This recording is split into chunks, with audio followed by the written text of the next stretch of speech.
Hello, this is Larry Kane, one of 3 broadcasters traveling with the Beatles. At this moment, we're flying across the American Midwest. We're right over Kansas, about 23,000 feet in the air, on the Beatles chartered airliner on our way to Cincinnati, one of the stops on this exciting 25-city coast-to-coast tour.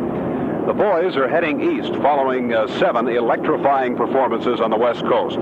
And now, 4,000 miles away from you, the guests of Melody Maker, here is John Lennon. Hello people, this is John Lennon. I'm thanking you for the award, which I can't see. Hope you had a nice dinner. I'm travelling as one of the 40 guests with all these broadcasters. Thank you again. Here's Paul. Hello ladies and gentlemen. This is Paul speaking to you from 4,000 miles away. It's amazing, isn't it, really, what you can do when you've got a little tape. Well, we're all gathered around here, thinking about you all, sitting down, having a nosh up at the Melody Maker luncheon. I'd like to thank you all for this wonderful award, deeply honoured, and all that sort of stuff. Thank you once again. Goodbye. Here's George.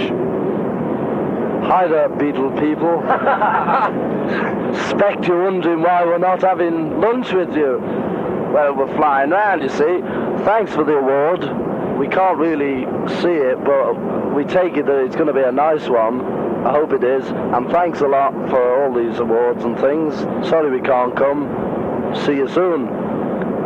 There's Ringo.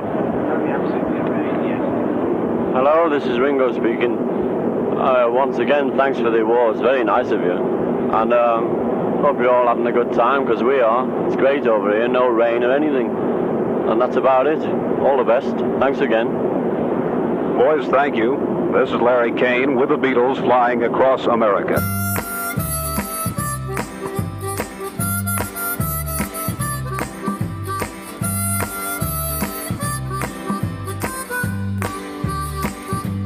Like a lot of teenagers in Liverpool, you know, when the rock and roll or e.g., you know, folk scene or skiffle, whatever it was, and the records getting started playing on the radio. You know, I was captivated by the music, the sounds that were coming out, and I suppose that culminated and came to real fruition when my mother opened the Casbah, you know, in '59, even though the music scene had been on long before that. I mean, Liverpool was always a hotbed for music, you know, even before, you know, the 50s, you know, then even the 40s, big band, jazz, you name it, it came from Liverpool. I was in, like a lot of teenagers, to people like Cliff Richard, Johnny Layton, Mike Sarn, Mark Winter, Elvis Presley, and of course great Liverpudlian was Billy Fury, Ronald Wycherley. And it was sort of lovely music, but certainly the British acts tended to be what I would call very middle of the road. Like most kids in Liverpool, started off on a guitar. I wasn't comfy with it, right? It was just like, yeah, fine, did the usual 3 chords, and like, nah, I'm not getting the hang of this too good. Drumming, I was banging pots, tables, this, that, and the other, right? That's my scene, that, you know. So watching old movies with Gene Krupa on, became captivated being drums, and then actually seeing drums getting paid in the cellar by different bands from Liverpool. When the opportunity came to actually form a band, it was like, I want to be the drummer. Or they would turn around and say, you are going to be the drummer. And that's how I got involved.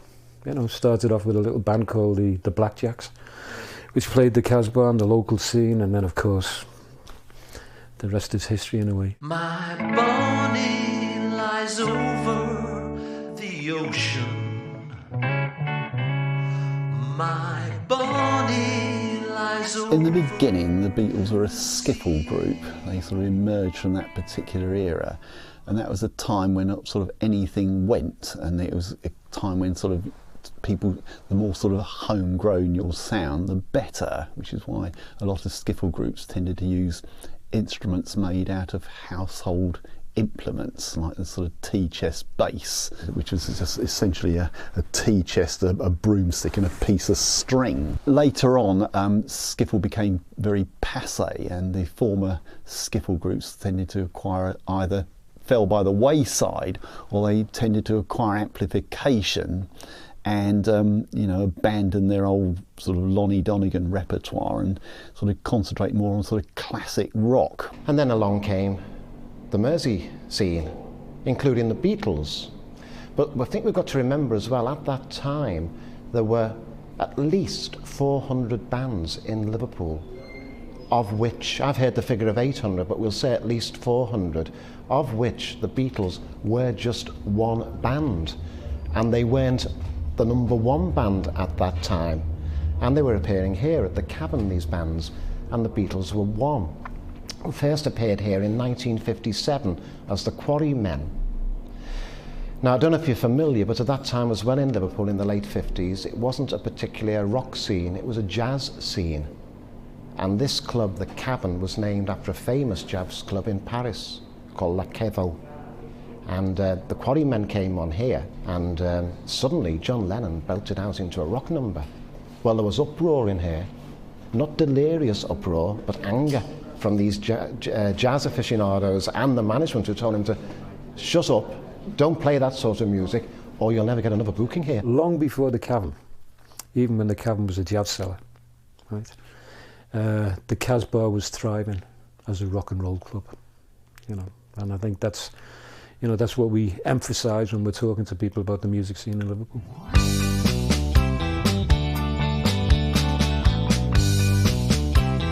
But her idea was she wanted to bring music to the kids, which wasn't happening in coffee bars in Liverpool. I actually got to know them then as the Quarrymen, because the band that, you know, the old story, the band that should have opened it, the Les Stewart Quartet, broke up a couple of weeks beforehand. And Ken Brown and George Harrison, who had actually seen playing Lowlands in the Les Stewart Quartet, came down and saw my mother Mona and turned around and said, "Mo, we got bad news for you. The band has broken up." And of course it was like, my God, we got a couple of weeks to opening night, what are we going to do, what are we going to do? And George turned around and said, I happen to know a couple of guys who aren't doing anything at the present moment, and maybe they're interested, because it was going to be a residency, and residencies for a young band was like gold in those days. So my mother turned around and said, in her infinite wisdom, bring them down the next day. And lo and behold, who landed up? John Lennon and Paul McCartney. In those days, they used to hang about as coffee bar layabouts. I can still see now Paul, John, and John was having toast, and he wanted jam on the toast. And Paul telling him off, said, "John, you must be mad. It's a penny extra." Now look at Paul, yeah? Would eat about a penny extra for jam on the toast. They were rather a clumsy group before they went to Hamburg. I mean, the group boiled down essentially to John, Paul and George, and with various drummers. They didn't sort of have any sort of drummer that they seemed to be able to hold on to for very long. They had a bass player. They managed to get one of John's colleagues at art college to buy a bass. He wasn't a particularly good bass player, Stuart Sutcliffe. Love, love me do. You know I love you. I'll always be true. But he was coerced into becoming a member of the Beatles. Got his arm twisted, which took place here, okay, in the coffee bar next door. And it was a conversation. He'd won his John Moore's exhibition, they had 50 or 60 quid. And of course they needed a bass player. And he was the guy, you know, buy a bass and you can join the band, we'll teach you how to play. I didn't even know they were a group. I had a coffee bar club named the Jacaranda downtown. And I remember having a problem with the ladies' toilets next door, because we shared it with a shop next door which sold candy. And the ladies had to share our toilets. And because of the obscene graffiti that the girls used to, you know, scroll on the wall about the private parts of Beatles and whatever, or any other groups, I had to get the toilets redecorated. And in those days, two guys that used to hang around as coffee bar layabouts was John Lennon and Stuart Sutcliffe. There were 5 Beatles in my days. And knowing they were from the art school, I said, "I've got a job for you lads." And he said, "Yeah, what, Alan?" I said, "Will you decorate the ladies' toilets?" Which they did. So the first money that ever changed hands between me and the Beatles was decorating the ladies' toilet. Actually, when they'd finished, I preferred the graffiti. They were offered a season in Hamburg clubland, providing they could find somebody to sort of sit behind the kit. And it happened that Pete Best was available. that he was reasonably competent, and he actually owned a drum kit. And so, you know, after the most cursory audition, he was in. It wasn't like auditioning for a new band. It was like auditioning for a gang of mates. You know, we were all playing the same music, we'd all done the same thing, we'd all played the same clubs. You know, it was just the fact that they were one of the first bands to go out to Germany, and they asked me. But in those days, they were that broke, they hadn't got the fare to go over. And as I loved Hamburg, it was a good excuse for me to get to Hamburg on the Reeperbahn again. And so I drove them there. Alan was responsible for it and taking us out. And as he always turned around and said, he smuggled us into Hamburg the first time. We didn't know we had to have papers and work permits and all that type of thing. It was just very much a case of, your students, you know, leave it up to me and we'll get in there. It made them because, you know, when they got there, they were put in really seedy accommodation. Shake it up, baby, now. Shake it up, baby. Twist and shout. Twist and shout. I think we'd all, even though not many of us talked about it, I think we'd all had a little parental chat before we got on the bus. You know, and it was the usual thing. I can imagine each parent saying the same thing. You know, you're going to Hamburg, be careful. We didn't know what Hamburg was going to be like. You know, we knew it was a port. Liverpool was a port. But when we actually got there and we hit the Reeperbahn, right, that was absolutely incredible. You know, I mean, you got to imagine we were, what, 17, 18-year-olds. And we had this maze of neon lights which just stretched the whole, whatever the Reeperbahn's length is, 1.5 miles or something like that. It made Blackpool Illuminations look, you know, like a little fairy town. It was heaving. You know, the crowd was out, the atmosphere was out. And of course we suddenly realised that this was St. Pauli. You know, this was the red light district of the world. And the more we got to know it, you know, and we found out where we were playing, the hours that we had to play, it became a second home to us. You know, St. Pauli, even though it was the red light district of the world, it was our playground. And that's what we loved about the place.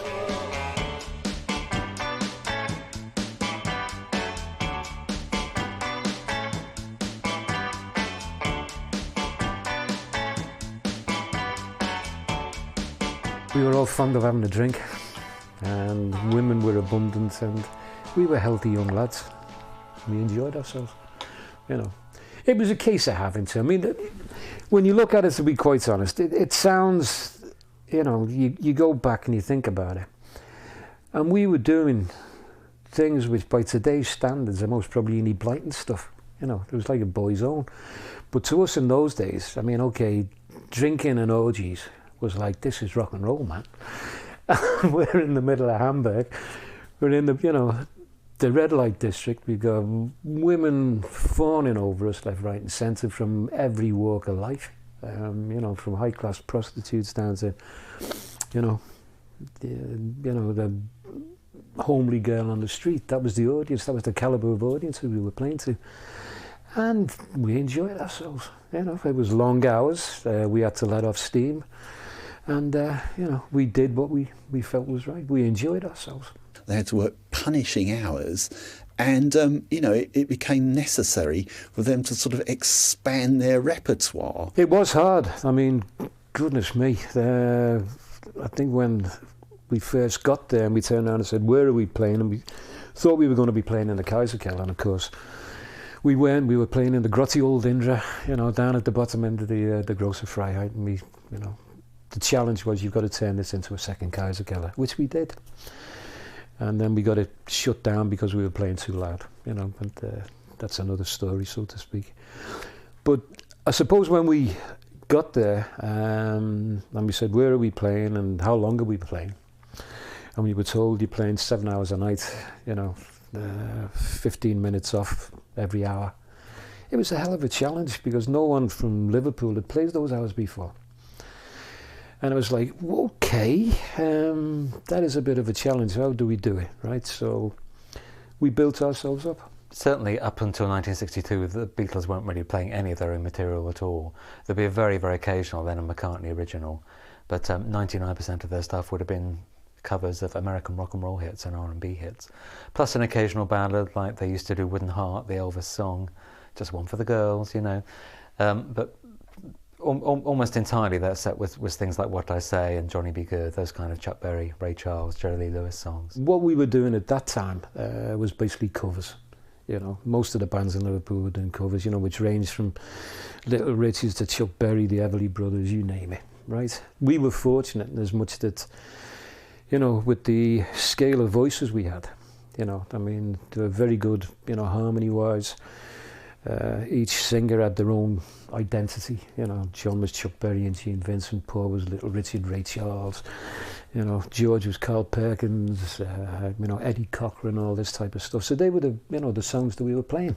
That's what we cut our teeth on. If there are better ways of breaking in a group, then I can't think of any. I mean, you either, you know, survived Hamburg and you came out of it, you know, able to sort of cope with lesser tasks in Britain, or else it destroyed you. And it nearly destroyed the Beatles.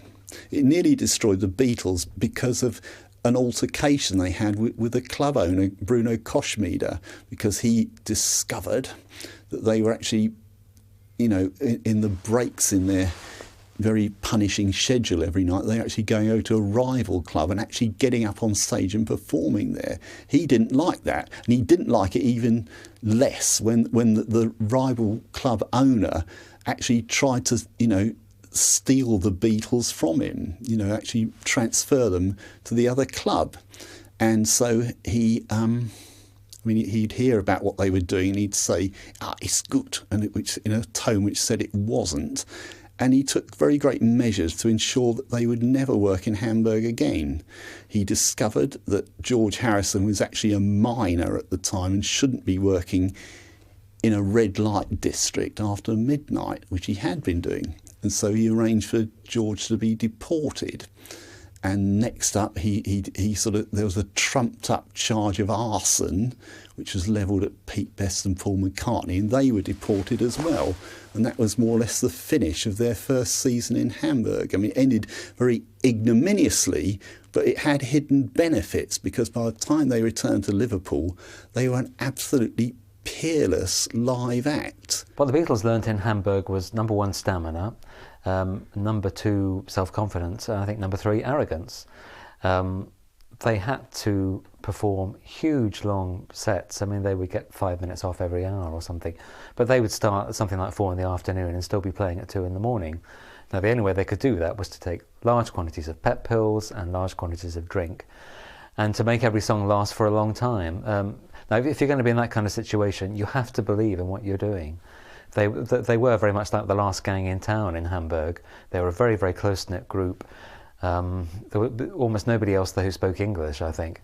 And so they're very much thrown back on themselves, and they got that very tight-knit collective feeling, which enabled them then to go on and conquer the world. But in musical terms, they learnt how to command a crowd. They learnt how to pull people in off the street and to keep them there. We conquered Hamburg as far as we were concerned. Right, that was, you know, we'd done 4 months there, should have been a month. We were kicked out on the way back. We came back, reformed. Lifeline was thrown here at the Casbah, 19th of December. This is where Beatlemania started, at the Casbah. Okay. Regardless of what other people turn around and say, some people turn around and say it was Littleton Town Hall on the 27th. It wasn't. Mo gave them a lifeline, and the first gig they did in Liverpool on the return back from Hamburg was here. It seemed funny, actually, because it always ended up, the first gig we came back from Hamburg and the last gig before we went to Hamburg was always the Casbah. Wasn't planned that way, but when you look back in hindsight, it happened. But that particular night, the first night the Beatles played here, the reaction from the Liverpool audiences, you couldn't move in here. Right? There were kids squashed on the ceilings.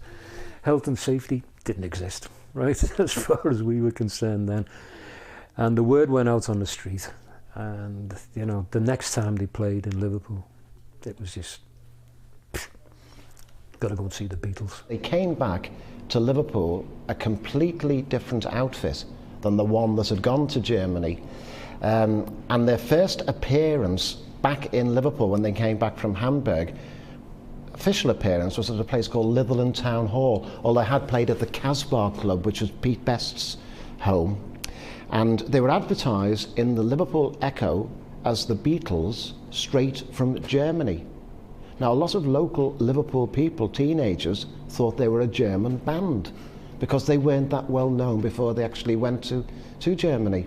And they turned up at Litherland Town Hall, the place was packed, and they turned up there expecting to see this new band, a German band. And of course the Beatles came on.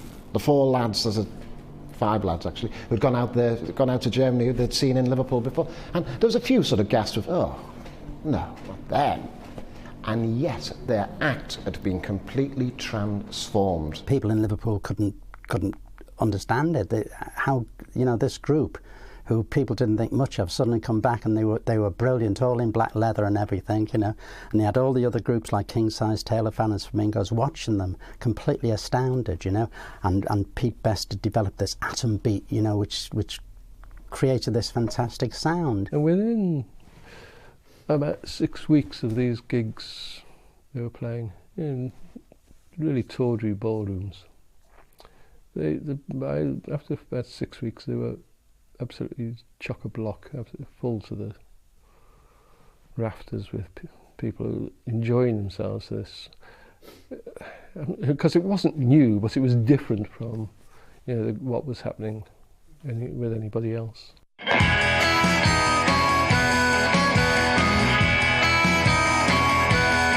For a start, they looked good. They were dressed in Hamburg leathers. You know, from head to from shoulders to feet, and also that they actually sort of were very much more direct. There was no messing about. There was no sort of, you know, fiddling around, you know, playing half a verse then stopping and doing something else. Also, they had this attitude where it seemed anybody watching them got the feeling that they couldn't care less about the audience, and they were up there having fun amongst themselves. And I think that, you know, the fact that their enjoyment of being there actually came over very well, and also had this sort of very almost lackadaisical attitude. They used to smoke cigarettes on stage. They used to sort of, you know, belch into the microphone. A lot. In fact, I mean, there's quite a strong parallel between them and when the Sex Pistols first turned up in 1976. You know, it was that sort of thing. You know, it was outrageous, really. I think Hamburg was we needed to go back, and I think the reason for it was, yeah, we could have stayed in Liverpool, right? We'd promised Peter Eckhorn, who was the manager of the Top 10, that we would come back and we'd play there. And what was happening in Liverpool, it was dance halls, and we felt that the opportunity we had in Hamburg, right, playing in a club as a residential band, was something which wasn't going on in Liverpool, right? We were playing great, we were playing 7 nights a week. You know, a lot of other bands are only playing once or twice a week. But going back there and playing under one roof and being in the public eye all the time, and, you know, because Hamburg was fast becoming a music city, you know, so as well as Liverpool, a lot of people in Hamburg, you know, as regards the record industry and the fact that the bands were from Liverpool, were starting to take an interest in, you know, what we would call English music or English artists that were appearing over there. So it seemed sense to go back. And as it so happened, you know, second trip back, Bird Kentford signed us up, which was great for us. Why do I always have to say love? Come on, come on, come on, come on. They were quite unusual at the time because they actually had a sort of inbuilt songwriting team in Lennon and McCartney. And I mean, the point about that John and Paul writing songs together was that, you know, if the Beatles did go sour on them, that they were going to try and make it as songwriters. This was at a time when there was a very definite demarcation line between artists and songwriters. My girl.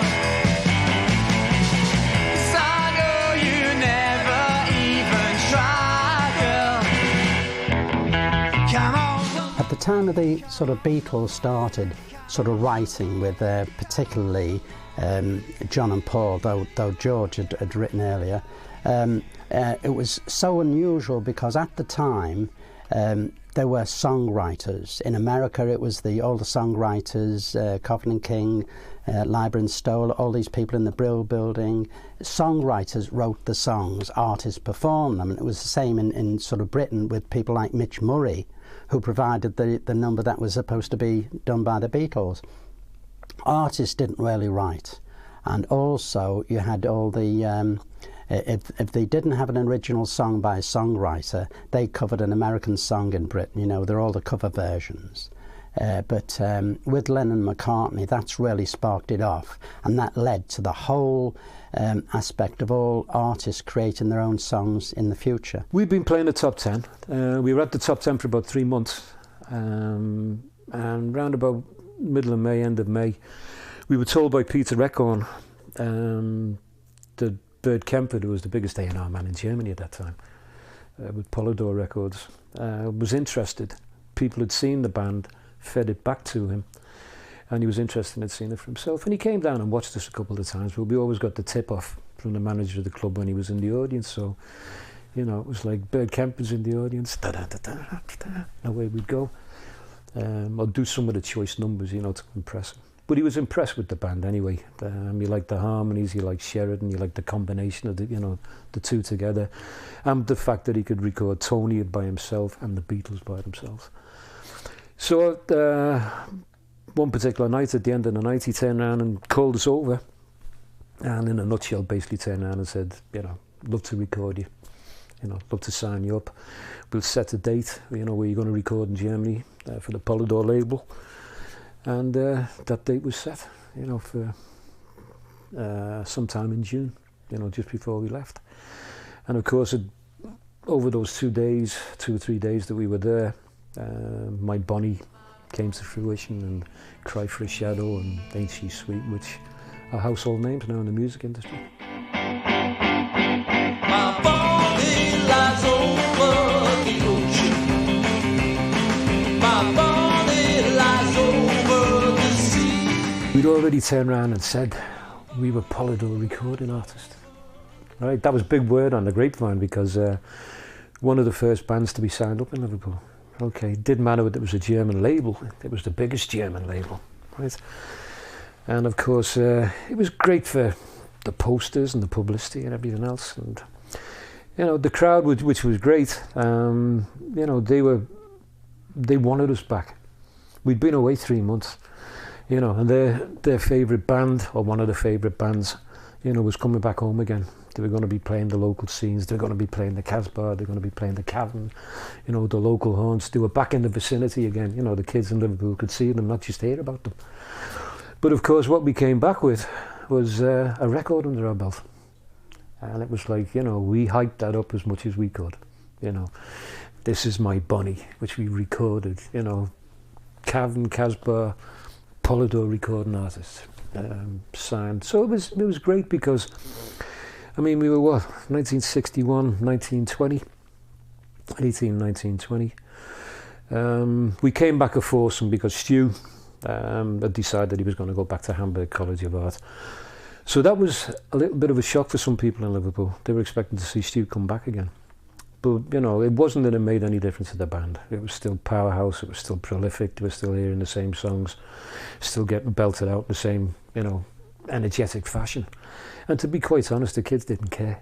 You know, it was the fact the Beatles were back no matter what lineup it was. And we just rose from strength to strength. And consequently, as a result of that, you know, a certain fella called Brian Epstein, right, started to take interest. It would be very nice to say that Brian Epstein had a great business mind and thought, I can make something out of these boys. But I've got a feeling his interest was rather more personal than that, and he was attracted to these slightly rough young working class lads in leather trousers and so on, particularly the trousers.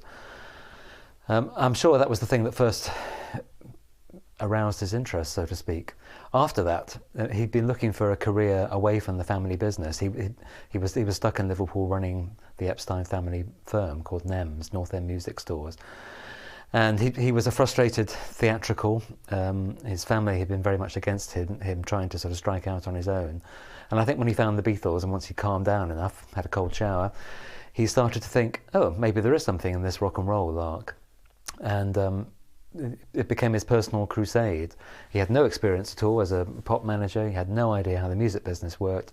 But he set out, it was his sort of lifelong dream, to make stars out of these boys. And by sheer hard work, he did it. When he was thinking of managing them, he came round and asked, because he knew my association.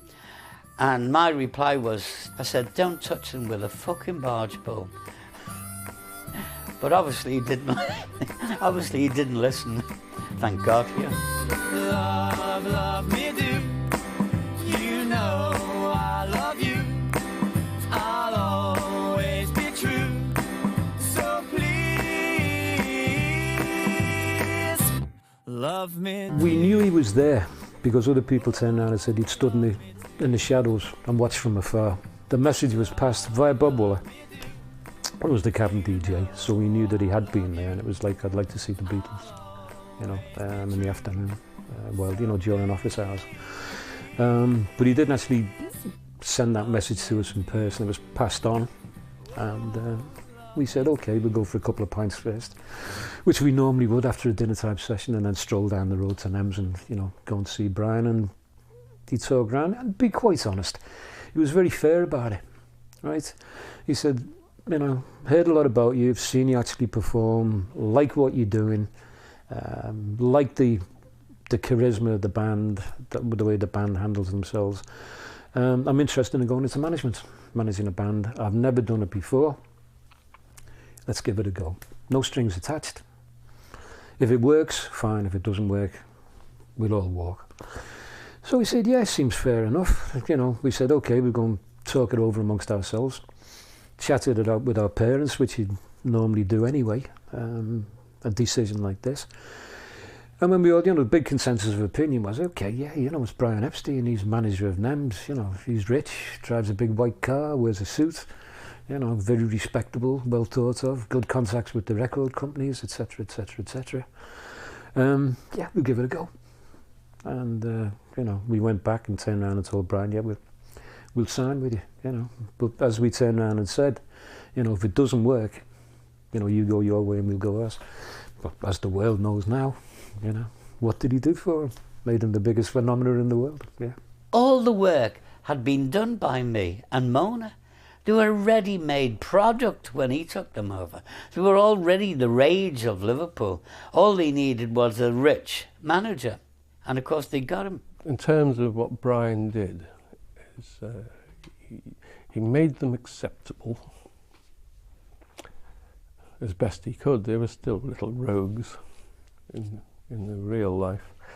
They looked smart and presentable. They didn't swear on stage anymore, didn't smoke on stage anymore.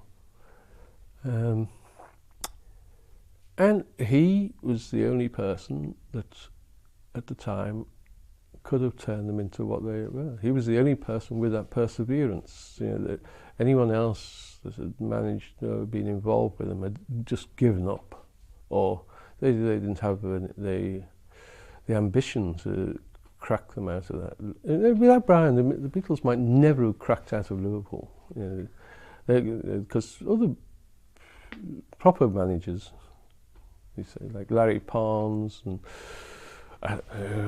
who managed, you know, the Billy Furies and those people, they'd all seen the Beatles and just paid no attention to them. Just, you know, they hadn't collared what they were all about.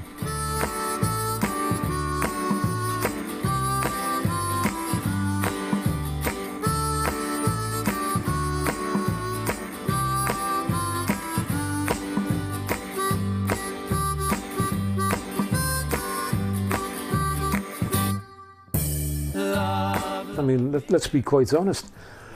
Certain things which he did initially, certain of us weren't happy with, but I mean, at the end of the day, you've got to remember that, you know, I suppose the easiest way of saying it is that he'd got a rough diamond, right? He got this priceless carat of diamond there, and he had to polish it, right? And he turned around and said, you know, I like the way you go on stage, but I want you to be more professional. And he started to groom us. You know, that's the word for it, groom. And, you know, it was like, hang on a minute, where you'd been drinking and smoking on stage. It was like, that's out. Where we'd done, you know, we perform a show or something like that, we'd never have a set list, right? We'd just fire off one another. You know, what number are you doing next up? We'll do so-and-so, that's fine. You know, crowd love it, they're happy, yeah, we're happy, right? He introduced set list, right? Times that we had to be at venues, right? Not rolling up 5 minutes before and, you know, with a pie in your hand or something like this. And then, of course, the big thing with him was he put us into suits, which was we lived in leathers for 2 years, right? So John and myself were a little bit obnoxious about the thought of going into suits, but we followed suit. We came to a compromise, you know. Certain venues would wear the suits, other venues would wear the leathers. Till eventually, you know, as they know now, you know, the Beatles suits and the Beatle hairstyle, you know, became fashion. But he started to groom us. And what we wanted was an English recording contract. That was the big thing. We had this recording contract in Germany. Because of the sheer economics of it, having to go over there, record, we felt, now hang on a minute, there's, you know, recording companies in England, Decca, EMI, you know, you name it, Decca being the biggest. Let's try and get a deal with them. And that was the mission which, you know, we gave Brian. It all started really for me when Brian Epstein wrote, not to me personally, I'd already moved to London from Liverpool, and I was working at Decca Records as, I think, the only full-time sleeve note writer, liner notes on the back of albums. I think I was the only one in Britain. But I was also doing, as a sideline, the Liverpool Echo record column, which I'd been doing since sixth form school days. And he wrote to me at the Liverpool Echo under my nom de plume that I'd written under, and to his surprise got a letter back from somebody named Tony Barrow in London, and he came to see me, and he at Decca, and he brought with him an acetate, a demo disc, that he said had been made by a television company who were making a documentary about the Beatles at the Cavern Club, and he said that this acetate had been taken from their soundtrack, and that's why it was poor quality. It was only many years later that I discovered that this was a little white lie, because what he'd actually done and why it was poor quality is that he had stood in the middle of the cavern with a very old, what today would be an antique Philips cassette tape recorder, and held a mic in the air and got the sound from around him. Well, the sound of the Cavern Club that he had captured was great. You could get the sort of electrifying feeling, the ambience of this place, the excitement of it, but you certainly couldn't really tell very much about his band. You couldn't tell what the Beatles were like as such. And I kind of did a Don't Call Us, We'll Call You thing on him at Decca, but it wasn't my place to do that. I mean, I wasn't there to hire or fire the talent. I was there to write these liner notes, sleeve notes for the albums, but I really didn't see that what he'd got there was anything special from what he had played to me. But when he left Decca, I picked up the internal phone and rang not the production department, not the producers, not the artists people at all, but the marketing department at Decca on the internal phone, because I knew that Brian Epstein had record shops in Liverpool. And at first the people in the marketing department sort of said, no, Epstein, no, don't know that name. Is that the name of the shops? And I said, no, the shops are called NEMS, North End Music Stores. Immediately the marketing department sprang to attention and saluted and said, NEMS, one of our greatest customers in the northwest of England, this band has to have an audition. When we went to Decca and auditioned at Decca, right, we were in a studio for the audition. You know, this was an audition, it was a very important audition. As Brian went to great bones to tell us about before we went down there, you know, you must go to bed early, and of course, at 2:30 in the morning, we're in the middle of Trafalgar Square, doing certain things which we shouldn't be doing, and got to the session hungover. But yeah, I mean, it was New Year's Day. The excitement was there. We played about 14 or 15 numbers. Not our choice. I mean, that if there's one thing which I'd turn around and say about Brian was the choice of material he made us play on that particular day didn't do us any justice. I can see that the wisdom in it was that he wanted to show Decca the cross-section of material we could do, from out-and-out rockers to great harmonies to country and western to original material. But as Mike Smith turned around and said, what he actually saw in the Cavern didn't come over studio-wise. Dick Rowe, who was much maligned because he turned down the Beatles, and very unfairly, he played me the tapes once, and I don't know if anybody else has said this, but the tapes were absolute crap. They were rubbish. They were bad covers of old rock songs. But I heard the patter on the tape and the personalities of the Beatles, and the personalities were far stronger than the music. And if it had been up to me, I would have put them in the studio again and persevered with them, because the personalities were so strong, even in those days. We thought that we had Decca's contract in the bag. You know, final words from Mike Smith were, don't worry lads, we even went out and celebrated. You know, St. John's Wood, big lavish dinner, on Brian of course. But, you know, the wine was flowing, etc., etc. We all came back in high spirits, and then a couple of weeks afterwards we were turned around and told, you know, on a bummer, Decca turned you down. They signed Mike Poole and the Tremolos. So that, to us, was like red rag to a bull. And it was, okay, Brian, coin an expression, get it back on your bike again and, you know, get us a contract. Obviously, all the A&R people got bollocked because they had turned down the Beatles, and Sir Edward Lewis wanted to know where the next big group was coming from. The myth down the years has been that all the other record companies in London turned down the Beatles. Well, what they actually turned down was that same disastrous Decca audition tape, because that's the only ammunition that Brian Epstein had at the time. And Brian went round the record companies hawking this one audition tape of sort of badly recorded material. And I must confess, I didn't hear those recordings until much later. But if I had been a producer, I would not have contracted the Beatles on the evidence of that particular audition. It was not a good session. And as we know now, Decca being the biggest company, he took the tapes from Decca and he hawked them around London, all the record companies, and he wasn't getting on. They weren't biting. Till someone heard them, and cut a long story short, because it's well chronicled, it caught the ear, or gave someone the interest to actually bring it to George Martin. Well, I mean, we have to go back to the very first. It was called an artist test. Now, I was sitting at the controls waiting for them to come in. It was an afternoon session, if I remember rightly. The door opened and in walked George Martin himself. And I thought, oh, this is going to be some sort of special artist test. It's the first time the main producer has ever arrived. There were problems, actually. I mean, okay, we were a little bit blasé, I'll be quite honest. When you look back in hindsight, we were the Beatles, and you know, we're the biggest thing since sliced bread. Even though we weren't the phenomenon, but that was, you know, we're from Liverpool, we had that Liverpool arrogance. And when we got to EMI at Abbey Road, we went into Studio 2 and we just set up like we normally do. It wasn't very impressive at all, but I liked them. You know, their bits of their humour was coming out, particularly John and Paul. And George, well, he was a bit of an introvert anyway, George.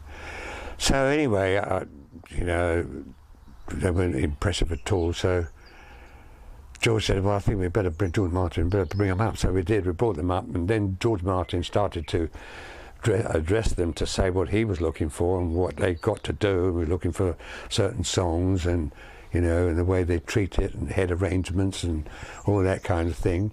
Then he handed them over to me, And they went on about the equipment, you know, and I suggested certain equipment that they got to get, including Pete Best's cymbals, you know, all that sort of thing.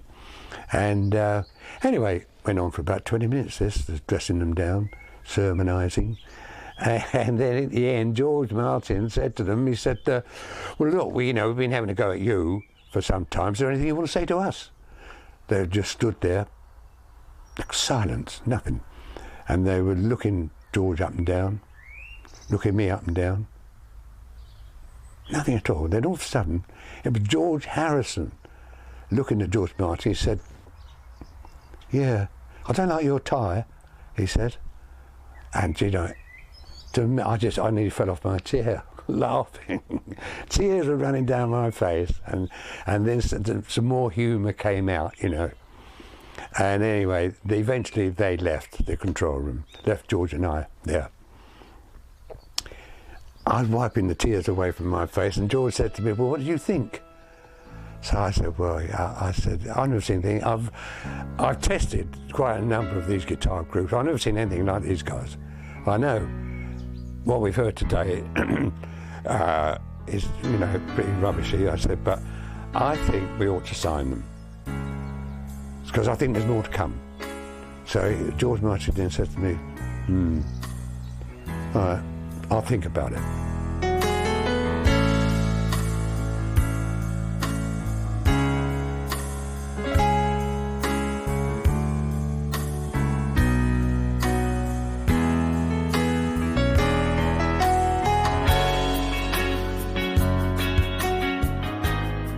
Result of that, we got signed up, and the recording date was set for 6th of June 1962, which was just after we'd come back from Hamburg for the third time, right? Because we'd opened the Star Club, and of course, congratulations while we were away, because, you know, Bird Kempford had released us from our Polydor contract, and we can now turn around and say we were EMI recording cars, which was a big company in England. And by now, Brian had got us onto BBC, you know, Teenagers Town, Manchester Playhouse, so we were broadcasting stars as well, you know, sort of like, you know, the only thing that we hadn't conquered yet was TV.